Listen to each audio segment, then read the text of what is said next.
And welcome everybody to the Huddle. It's KGUN9's streaming sports digital talk show. I'm Jason Barr, and you can see I'm joined here by Parris, the first episode of season number 2. So if you're watching us on Twitter, Facebook, YouTube, the app, the website, wherever, thanks so much for joining us. And you can leave comments and questions in the area there. Pat, good afternoon. How are you?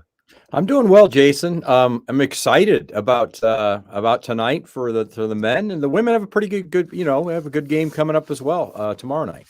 Yeah, third-ranked men, eighth-ranked women. We'll talk about both. I think we'll start, Pat, with this men's team. And, when we last talked here on the Huddle in season number 1, I think we both thought, might be 21-11, bubble team, maybe get to the tournament.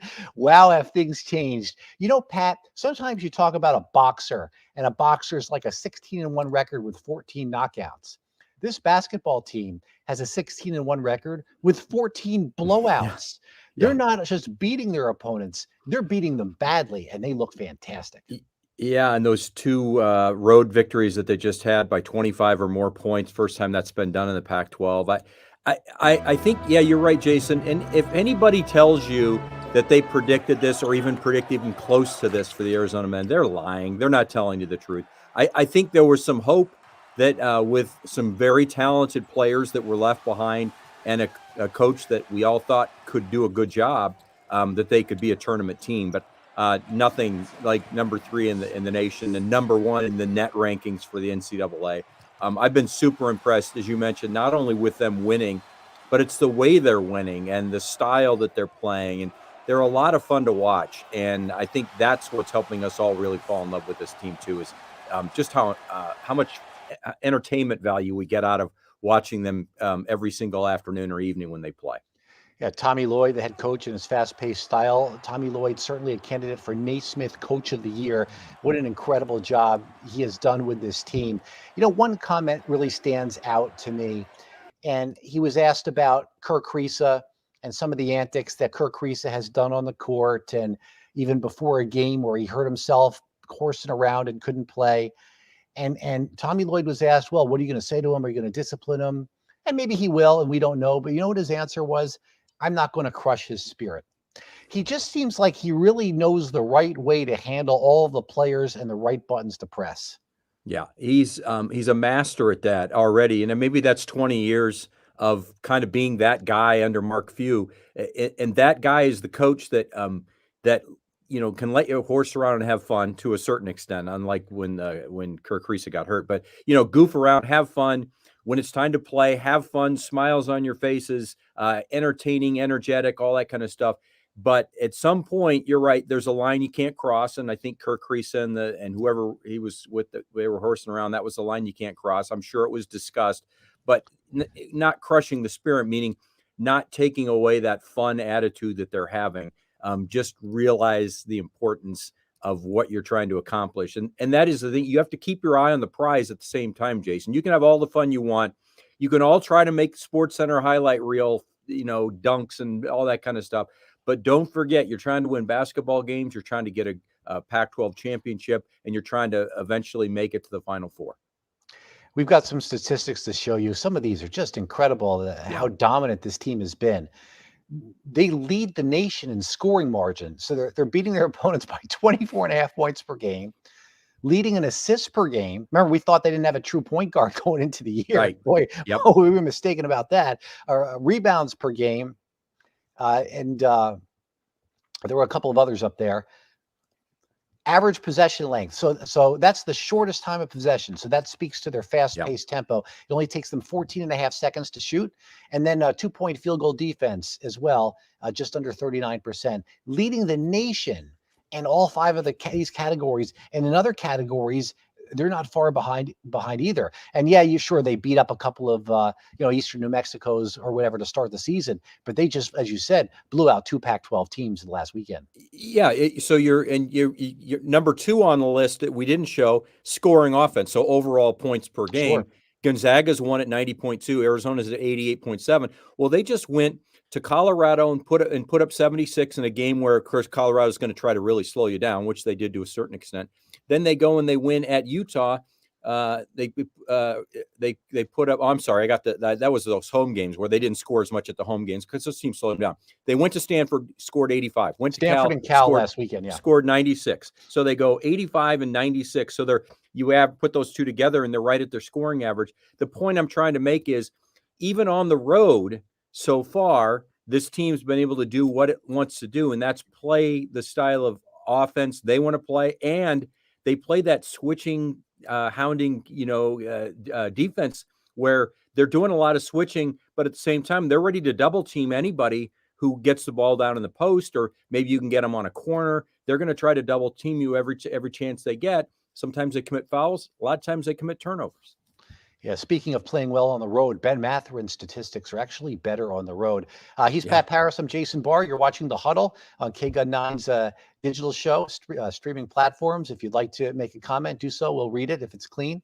And please keep it clean and answer it as well. All right, so third-ranked Arizona tonight at seventh-ranked UCLA. UCLA head coach Mick Cronin talked about tonight's game, and here's what Mick Cronin has to say about. We'll get to Robert. We'll get to Robert Martinez first. It's incredible that under the UA coach that Arizona men's basketball is 16-1. Will this record show a higher seeding for them in the March Madness? Robert, you bet. Right now, that'd be a number one seed. Going to San Diego, and possibly, fingers crossed, up to San Francisco. So yeah. Okay, yeah. Let's hear from UCLA coach Mick Cronin on tonight's game. They can beat you with their rebounding and their size. Different ways to win games, but I would say Coloco's improvement. Since I saw him at Sierra Canyon to now, really stands out to me. And Pat, Coloco just one of several players who've improved, and usually the improvement comes freshman to sophomore year. What's remarkable about Coloco's improvement is, yeah, he improved some last year. It's from sophomore to junior year. He is a completely different player than what he was the last couple of years. Let's give some credit. I mean, certainly Tommy Lloyd gets a lot of credit, and it's well deserved. But he gets the credit because he's the face of the program as the head coach.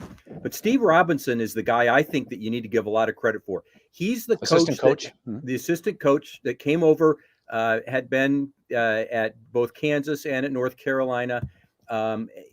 You're talking about a coach who knows how to develop big players. And that's what he's doing right now. And it's not just Christian Coloco, it's Oumar Ballo as well, who, Jason, in a month, we've seen Ballo go from a guy you're like, oh no, he's going to an almost finished project. He's at least in the process of becoming a finished project.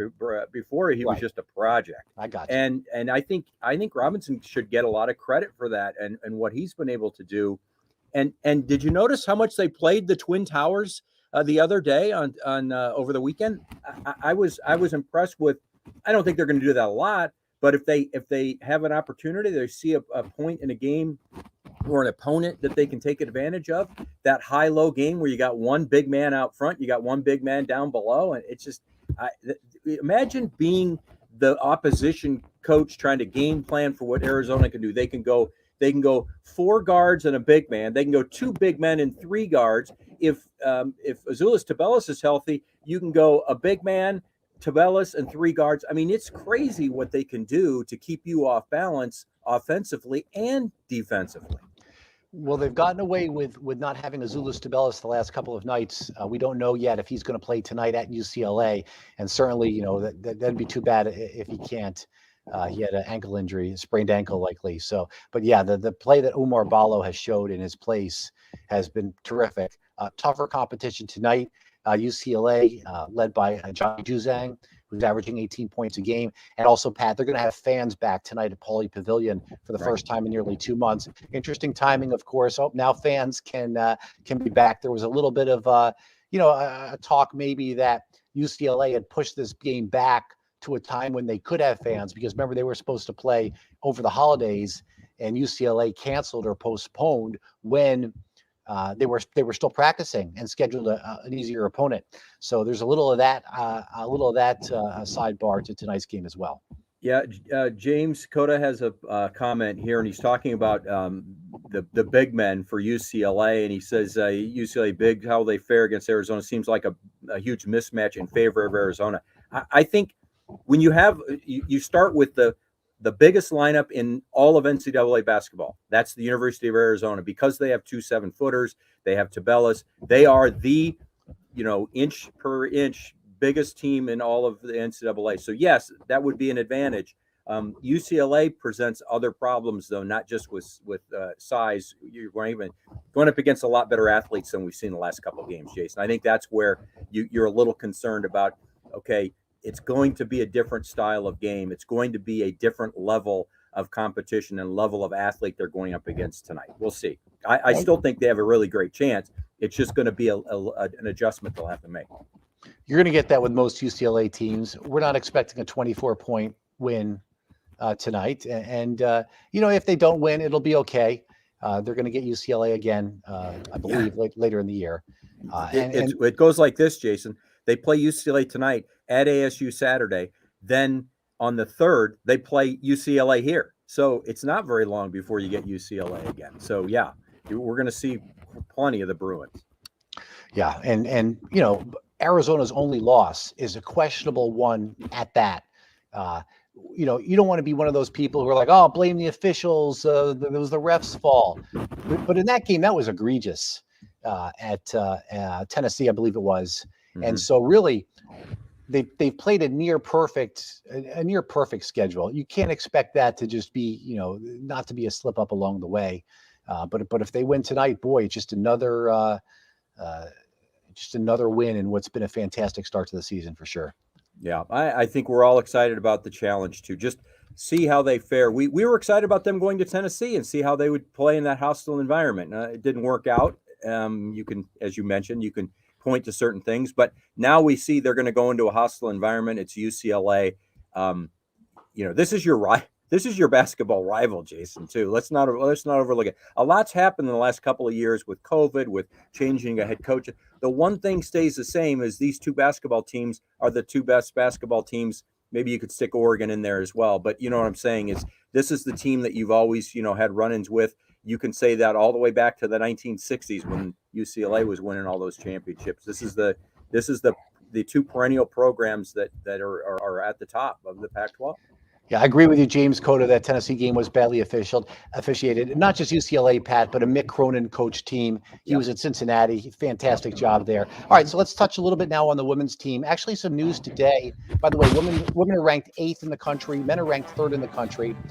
Maya Naji, who's one of the recruits coming in for next year, was named a McDonald's All-American. She actually is the highest rated recruit in program history, even higher than Kate Reese. Both were 5-star, and certainly Ari McDonald was a transfer. So some exciting news with her and Kaylin Gilbert, the guard, coming next year. As far as this year's team, again, just like the men, I think they've done better than we thought, going into the season and be like, well, or at least I thought, they're going to lose Ari McDonald. It might be a step back, 2 steps forward, one step back, and a couple steps forward. This is a bigger, deeper, really punishing defensive team. And they've done a fantastic. Had a little difficulty with the injuries. Lauren Ware was hurt. They lost a couple of games. She is their best post defender. And also Shayna Pellington was out with a non-disclosed illness, and that hurt as well.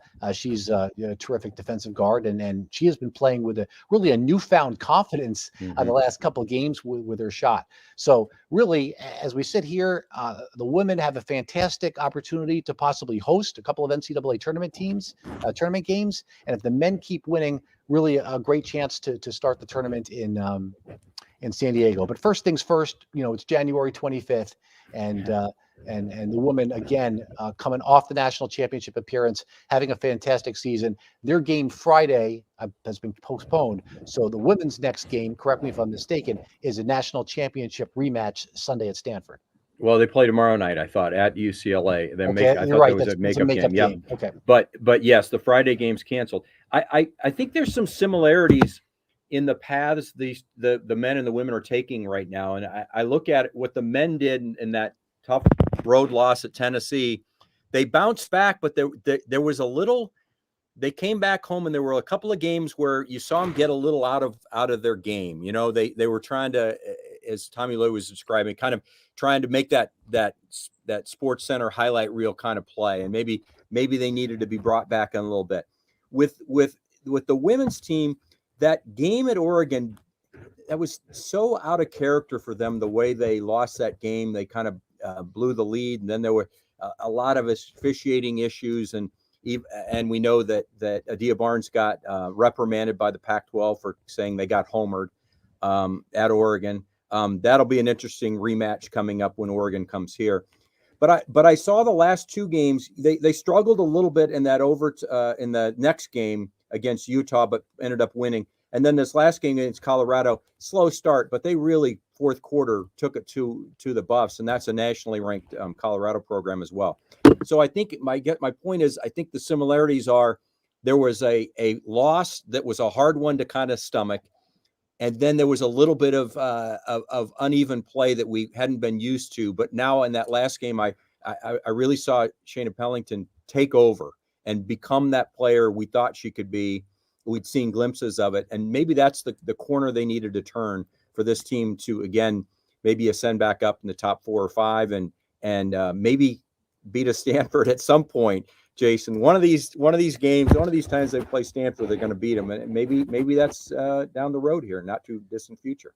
Yeah, for sure. Robert Martinez, I think Arizona and UCLA are two programs that are hard to give up when it comes to losing. They want to continue to win, and give credit to Barnes for keeping the women's basketball team on track and continuing a good season once again. Yeah, Adia Barnes is just, what can you say about the job that she's done beyond any wildest dreams? All right, you want to finish it up with a little NFL championship game talk? I think, Pat, for the second straight year, we're going to have a team host the Super Bowl. Tampa did last year, and I think we're going to see the Rams host at SoFi Stadium. Hard to pick against the two home teams, I think, here with the Rams and the Chiefs. But you never know. Yeah. You never know, because we saw last weekend. Yeah, we saw last weekend that the road teams almost won all the games. But I think the Rams have a definite possibility of making to the championship. In their defense. Their defense is so good, and Matthew Stafford's, he's not throwing that inopportune interception the last couple of games like we've seen him at other points during the season. He's a I'll gamer. Tell you what, he is, and you know what, he just seems like a heck of a nice guy. He just really seems like a good guy, and it's hard not to root for him. I will say this about the Rams: their win over the Cardinals seemed to be their turning point to me. When they beat them, I thought, you know what, this is the Rams that we hadn't really consistently seen, that you thought you might see. And it's no big feat to beat the Cardinals. I get it, especially in the second half of the season. They weren't that good, but it's just the way they really kind of controlled that game. This game last weekend, they should have won by a lot more than they did. Obviously, they kind of had a little bit of a letdown, but I really like the Rams right now, and I hate to say that as a fan of the Cardinals. You don't want to see an NFC West team necessarily, but what the heck, they're playing some great football. The Chiefs, on the other hand, they're also playing their best football. Finally, Jason, we didn't see this much at all in that first half of the season. They did not look like the Chiefs at all, and now all of a sudden, Patrick Mahomes and the Chiefs with Kelsey and Hill, they just look really good. Yeah, looking like the teams from the last 2 years that went to the Super Bowl. I think it's 4 straight AFC Championship games for them. You got the up and coming team with the Bengals and Joe Burrow. So some good AFC Championship games on Sunday, and that's what's happening. All right. Did you see Alex Steiniger? Let's see here. Alex Steiniger said they polled their viewers on the Morning Blend on KGUN 9. Josh Allen's fantastic. Yeah, which quarterback performed the best over the weekend? Josh Allen won, but Tom Brady won my heart. I know that Alex likes Tom Brady, but Josh Allen did everything possible to win that game. And I'm going to say this one last time, Jason, because you and I haven't talked about it. Why do you kick the ball out of the back of the end zone with 13 seconds left? Kick the ball short and make them at least run 5, 6, 7 seconds off the clock trying to get the ball back out to the 25. You give them the ball at the 25, 2 plays, they can kick a field goal. They get the ball at the 25 after return, you got 1 play. That's it. I don't know. I was really just like, what are you doing? You Anyway. can't score in 13 seconds unless the other team makes a mistake. There's no doubt, but you don't want to put them at the 25 with 13. How about the 25 with 7 seconds? I'd rather take my chances with that. No, And if they return the kickoff, you don't deserve to win the game either. So anyway. the AFC Championship game would be in Buffalo if they did that. Yeah, boy, what a difference that would make. That's right. That's right. Yeah. All right. Well, thanks to Robert and Alex and James and did I miss anybody? Kevin? I don't know what Kevin's asking here with more caps, please. I think that means sarcasm when you yes. But what do you, I don't even know what he's referring to. I don't know do we have something with lots of caps? I'm not sure. And then Gene Headley, yawn at 3:00. Gene, you didn't give us a chance. Yawn thing at 3:00. What does that mean? if you don't like the show 10 minutes in, then do a yawn. You can't do a yawn right off the top. Come on.